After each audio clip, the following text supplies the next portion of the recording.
ಎಲ್ರಿಗೂ ನಮಸ್ಕಾರ. Welcome to Sudha ಅಡುಗೆ. ಇವತ್ತಿನ ಅಡುಗೆನ ಸ್ಟಾರ್ಟ್ ಮಾಡೋಣ ಬನ್ನಿ. ಸ್ಟಾರ್ಟ್ ಮಾಡೋಕ್ಕಿಂತ ಮುಂಚೆ ಯಾರೆಲ್ಲ ಹೊಸ್ದಾಗಿ ನೋಡ್ತಾ ಇದ್ದೀರಾ ಸಬ್ಸ್ಕ್ರೈಬ್ ಮಾಡ್ಕೊಂಡು ವಿಡಿಯೋನ ನೋಡಿ ಅಂತ ಹೇಳ್ತಾ ಇವತ್ತಿನ ಅಡುಗೆನ ಸ್ಟಾರ್ಟ್ ಮಾಡೋಣ. ಇವತ್ತಿನ ಅಡುಗೆ ಬಂದು ಯುಗಾದಿ ಹಬ್ಬ ಆಗಿರೋದ್ರಿಂದ ಹೋಳಿಗೆ ಮಾಡೋದು ಹೇಗೆ ಅಂತ ತಿಳ್ಕೊಳ್ಳೋಣ. ಒಂದು ಬೌಲ್ಗೆ 1 ಕಪ್ ಆಗೋಷ್ಟು ಚಿರೋಟಿ ರವೆ ಮತ್ತು 3 ಕಪ್ ಆಗೋಷ್ಟು ಮೈದಾ ಮತ್ತು ಒಂದು ಸ್ವಲ್ಪ ಅರಿಶಿನ ಹಾಕ್ಕೊಂಡು ಮಿಕ್ಸ್ ಮಾಡ್ಕೊಂಡಿದ್ದೀನಿ. ಮಿಕ್ಸ್ ಮಾಡ್ಕೊಂಡಾಗಿದೆ. ಒಂದು ಸ್ವಲ್ಪ ನೀರು ಹಾಕ್ಕೊಂಡು ಚೆನ್ನಾಗಿ ಕನಕನ ರೆಡಿ ಮಾಡ್ಕೊಳ್ಳೋಬೇಕು. ಕನಕನ ಚೆನ್ನಾಗಿ ನಾದ್ಕೊಂಡು ಚೆನ್ನಾಗಿ ಮಿಕ್ಸ್ ಮಾಡಿಕೊಂಡ್ರೆ ಒಬ್ಬಟ್ಟು ಕೂಡ ತುಂಬಾ ಚೆನ್ನಾಗಿ ಬರುತ್ತೆ. ಕನಕ ಚೆನ್ನಾಗಿರಬೇಕು ಮೊದಲು.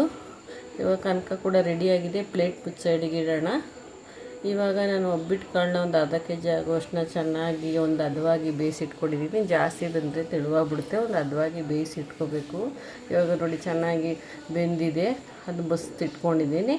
ಒಂದು ಪ್ಯಾನ್ಗೆ ಒಂದು ಅರ್ಧ kg 3/4 kg ಆಗೋಷ್ಟು ನಾನು ಬೆಲ್ಲನ ಹಾಕೋತಾಯಿದ್ದೀನಿ. ನಿಮಗೆ ಸಿಹಿ ಎಷ್ಟು ಬೇಕೋ ಅಷ್ಟು ನೀವು ನೋಡಿ ಮೀಡಿಯಮಲ್ಲಿ ಹಾಕೋಬೇಕು. ನಮ್ಮ ಮನೆಯಲ್ಲಿ ಸಿಹಿ ತಿನ್ನೋದು ಸ್ವಲ್ಪ ಕಮ್ಮಿನೇ. ಅದಕ್ಕೆ ನಾನು ಒಂದು ಅರ್ಧ kg ಆಗೋಷ್ಟು ಹಾಕ್ಕೊಂಡು ನಾನು ಪಾಕನ ತಂದ್ಕೊತಾಯಿದ್ದೀನಿ. ಅದಕ್ಕೆ ಒಂದು 4 ಏಲಕ್ಕಿಕಾಯಿ ಆಗೋಷ್ಟು ನಾನು ಚಿಚ್ಚಿ ಅದಕ್ಕೆ ಹಾಕಿರ್ತೀನಿ. ಫ್ಲೇವರ್ ಕೂಡ ಚೆನ್ನಾಗಿರುತ್ತೆ. ಅದಕ್ಕೆ ಬೇಯಿಸಿಟ್ಕೊಂಡಿರೋಂಥ ಕಾಳನ್ನ ಆ್ಯಡ್ ಮಾಡ್ತಾಯಿದ್ದೀನಿ. ಮತ್ತು ತುರಿದಿಟ್ಕೊಂಡಿರುವಂಥ ತೆಂಗಿನಕಾಯಿನ ಆ್ಯಡ್ ಮಾಡಿ ಚೆನ್ನಾಗಿ ಫ್ರೈ ಮಾಡ್ಕೊಳ್ಳೋಣ. ಈ ಥರ ಫ್ರೈ ಮಾಡಿಕೊಂಡ್ರೆ ಒಬ್ಬಟ್ಟು ಒಂದು 15 ಗಂಟೆ ತುಂಬಾ ಚೆನ್ನಾಗಿರುತ್ತೆ, ಕೆಡಲ್ಲ. ಈ ಥರ ಫ್ರೈ ಮಾಡಿ ನೀವು ಮನೇಲಿ ಟ್ರೈ ಮಾಡಿ ನೋಡಿ. ಇವಾಗ ಕನಕ ಕೂಡ ಚೆನ್ನಾಗಿ ಬಂದಿದೆ ನೋಡಿ, ನಾರು ಥರ ಎಷ್ಟು ಚೆನ್ನಾಗಿ ಬಂದಿದೆ. ಅದನ್ನು ಬಂದಿದೆ. ಇವಾಗ ಹುರಿದಿಟ್ಕೊಂಡಿರೋವಂಥ ಕಾಳನ್ನ ಗ್ರೈಂಡ್ ಮಾಡ್ಕೊತಾ ಇದ್ದೀನಿ. ಮಿಕ್ಸಿಗೆ ಹಾಕ್ಕೊಂಡು ಗ್ರೈಂಡ್ ಕೂಡ ಆಗಿದೆ. ಒಂದು ಬಟ್ಲಿ ಸರ್ವ್ ಮಾಡ್ಕೊಳ್ಳೋಣ. ನಾನು ಮಾಡ್ತಿರೋದು ಅರ್ಧ kg ಆಗೋವಷ್ಟು. ನಿಮಗೇನಾದ್ರು ಜಾಸ್ತಿ ಬೇಕು ಅಂದರೆ ಇನ್ನೂ ಅರ್ಧ kg ಜಾಸ್ತಿ ಕ್ವಾಂಟಿಟಿನಲ್ಲಿ ನೀವು ಮಾಡ್ಕೋಬೋದು.